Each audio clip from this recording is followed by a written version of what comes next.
J'ai l'habitude de vous dire que le marché du Forex, c'est une question de taux d'intérêt. Et dans cette vidéo, on va voir c'est quoi réellement le taux d'intérêt. Vous devez savoir que le taux d'intérêt, en anglais, ça c'est en français. En anglais, on appelle ça interest rate. C'est en anglais.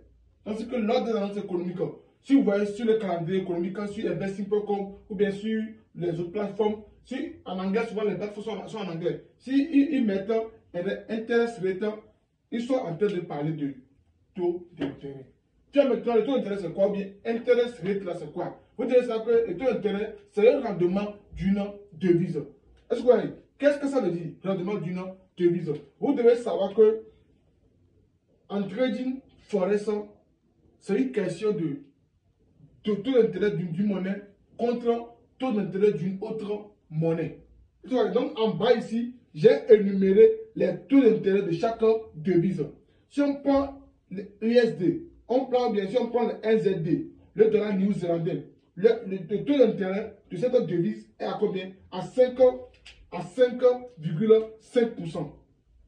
C'est-à-dire que le rendement de cette devise est à combien? À 5,5%. Maintenant, si on prend le dollar USD, le taux d'intérêt de cette devise est à combien? À 5,5%. C'est-à-dire que l'USD et le NZD, ils ont même taux d'intérêt. Maintenant, on prend la livre sterling GBP, est combien? À 5,25% de taux de rendement. Si on prend le CAD, le dollar canadien, il est à combien? À 5%. Si on prend l'euro, il est à combien? À 4,5%. Si on prend la USD, dollar australien, il est à 4,35%. Si on prend le CHF, le franc suisse, il est à combien? 1,75%. Si on prend le yen japonais, c'est la seule devise qui a son taux d'intérêt négatif. Le yen japonais. Puis maintenant, si on dit que le taux d'intérêt, c'est le rendement d'une monnaie là, qu'est-ce que ça signifie? Vous devez savoir que en trading, on a les traders, on a les particuliers, on a les investisseurs.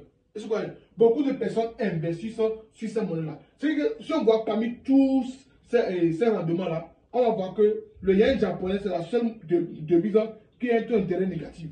Ce qui veut dire que si tu détiens la devise en question, le yen japonais, qu'est-ce que tu vas faire? Tu vas vouloir l'investir sur soit le NZD, soit l'USD pour avoir un retour plus conséquent. Parce que le dollar américain a un rendement de combien? 5,5%. C'est-à-dire que tu investis sur la devise USD, tu auras un retour de combien? 5,5%. Et c'est pourquoi on définit le taux d'intérêt comme le rendement d'une monnaie. En trading, lorsqu'on fait buy USD JPY là, qu'est-ce que ça signifie? Ça signifie que tu es en train d'acheter le yen et le dollar et tu es en train de vendre le yen japonais. Ce sont les mêmes choses, là que les investisseurs aussi font.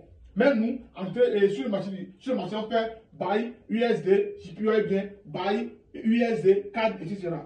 Mais par exemple, si moi je suis un investisseur, je remarque que le rendement de NZD, le dollar néo-zélandais, c'est 5,5%. Mais si je prends le franc suisse, il est à combien? 1,75%. Qu'est-ce que je vais faire? Je vais vouloir sortir mon argent sur le franc suisse pour la mettre sur quoi? Le dollar NZD. Parce que lorsque j'investis sur cette devise, j'aurai un retour conséquent par rapport au franc suisse.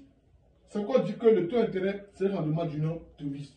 J'espère que vous avez compris. Et après, maintenant, vous devez savoir que les taux d'intérêt là sont définis par les banques centrales.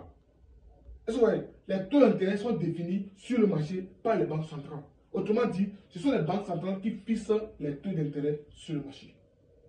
Tiens, maintenant, vous allez me dire comment fonctionne réellement le taux d'intérêt. Vous devez savoir que si le taux d'intérêt d'une devise est élevé, vous devez savoir que la monnaie va prendre de la valeur.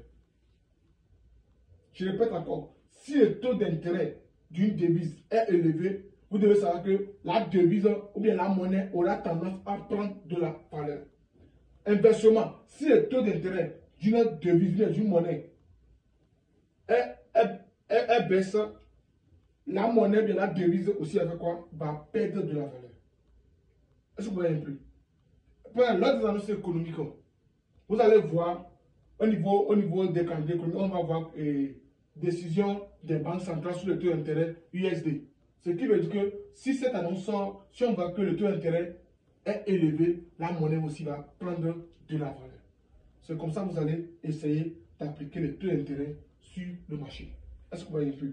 Maintenant, pour vous laisser, vous devez savoir que, comme je l'ai dit, ce sont les banques centrales qui fixent les taux d'intérêt sur le marché. Et sur le marché, il y a plusieurs types de banques centrales. Si on prend la devise USD à sa banque centrale qu'on appelle la Fed, Federal Reserve.